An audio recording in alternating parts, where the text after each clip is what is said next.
ni sama juga, lebih kurang juga macam tadi.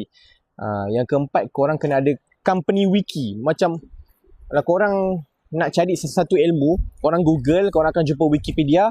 Wikipedia ni juga kena ada dekat dalam syarikat. Company Wikipedia. Sama juga macam tadi. Tadi kalau saya sebut pasal sistem ni pakai untuk update apa-apa kan, documentation, docs ke ni, pakai Notion, boleh juga follow up semua. Tapi jadikan benda tu macam Wikipedia. Ada kitab.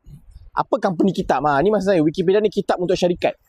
So first kali untuk operation ada packing barang, ada ambil barang, ada print, ada restore, ada sekian-sekian. Dia cuma check je kat situ apa. So first kali SOP packing barang, apa-apa, setiap SOP tu ada video. Last kali jadi apa? Kalau tak tahu pula, ada lagi bawah dia, ada lagi rujukan. Contoh marketing nak cari idea macam mana, ada video dia, cari idea masing-masing, kena Google ke, kena tengok kompetitor ke apa ke.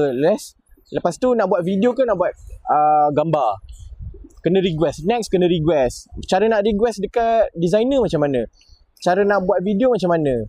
Next kena minta approval, cara nak minta approval macam mana. Next kena update result. Korang dah run ads, korang dah buat marketing, korang dah buat content, apa result dia, masuk dekat mana, Google Sheet dia ke,